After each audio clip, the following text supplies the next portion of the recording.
Allez, place à présent à l'invité de ce 19-20, Perrine Lafont. Bonsoir et merci beaucoup d'être avec nous. Bonsoir. On a pour habitude sur cette antenne de vous présenter comme la jeune skieuse des Monts d'Olme en Ariège, mais vos 18 ans ne vous ont pas empêché d'être sacrée championne du monde en parallèle de ski de boss il y a quelques jours, vice-championne du monde de ski de boss en descente.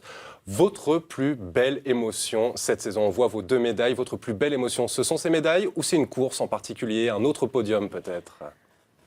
C'est vrai que les championnats du monde quand même ont bien marqué ma saison, surtout ces 2 médailles parce que ça a été les 2 courses les plus importantes de la saison. Et puis devenir championne du monde à 18 ans, c'est quand même fou. Donc ouais, c'est sûr, c'est la plus belle course de ma saison. Pour votre première saison en senior. On va continuer à en parler, mais d'abord, retour sur cette course en Sierra Nevada, celle qui a fait de vous une championne du monde. C'est avec Serge Gian. L'émotion est trop forte. Perrine Lafont ne peut retenir ses larmes. De l'autre côté des Pyrénées, au sud de l'Espagne, elle s'impose dans l'épreuve des bosses en parallèle. Les juges notent ici la qualité des sauts, des réceptions, la vitesse, mais surtout la technique de ski. Un domaine où elle a énormément progressé, comme dans l'approche émotionnelle des grands événements. L'Ariégeoise redoutait ses confrontations directes avec ses adversaires, mais le travail avec une préparatrice mentale lui a permis de surmonter ces difficultés. Perrine Lafont bat en finale la Kazakh Galicheva grâce à ses acrobaties, mais surtout à la qualité de son ski. Au bas de la piste, la consécration mondiale à seulement 18 ans, un rêve éveillé à 1 an des Jeux Olympiques d'hiver, elle qui s'était révélée au JO 2014 à seulement 15 ans. Alors voilà pour cette superbe course. On a entendu, vous êtes une très bonne technicienne, mais la préparation mentale aussi est très importante. Votre préparatrice mentale vous a d'ailleurs accompagné ce soir. Ça faisait défaut, mais c'est indispensable aujourd'hui dans le sport de haut niveau, pour vous en particulier. Oui, bien sûr, elle m'accompagne sur vraiment toutes les courses de la saison. Pour moi, c'est quelque chose d'essentiel. J'en ai besoin pour réussir ma course. Je fais le point avec elle avant la course, après la course pour débriefer, voir ce qui a amélioré.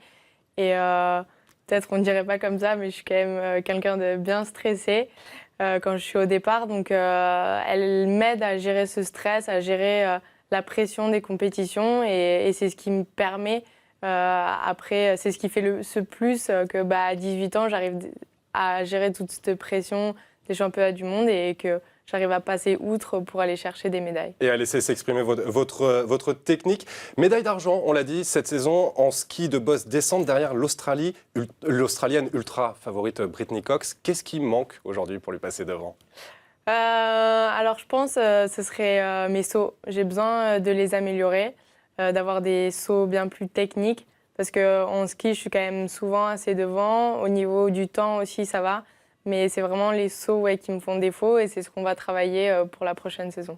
Pour la prochaine saison et pour les JO qui se présentent déjà en Corée du Sud, vous avez déjà participé au dernier à seulement 15 ans. Vous avez terminé 14e. Qu'est-ce que vous visez pour les prochains, l'année prochaine? C'est vrai que avec ces médailles mondiaux et puis la saison que j'ai faite, forcément, on vise une médaille. Après, avant les Jeux, l'année prochaine, on aura quelques Coupes du Monde, à peu près 5 Coupes du Monde. Et c'est en fonction des résultats que je vais faire sur ces courses que là, je déterminerai la couleur de la médaille. Pour terminer, Perrine, très rapidement, vous restez très attachée au Mont d'Olme. Vous avez rencontré des enfants pas plus tard que le week-end dernier sur place. Les racines, c'est important pour vous en Ariège. Oui, voilà, c'est de là où je viens. Je retourne toujours au Mont d'Olme quand j'ai un peu de temps. Et ça fait du bien de revoir les personnes que je connais depuis que je suis toute petite. Ça participe aussi à l'équilibre mental. Merci beaucoup, Perrine Lafont, d'être venue nous voir ce soir. Et bravo à vous. Signalons que demain, c'est toute l'Ariège qui vous rendra hommage avec une cérémonie en votre honneur. Ce sera à partir de 17 h à l'hôtel du département à Foix. Merci encore.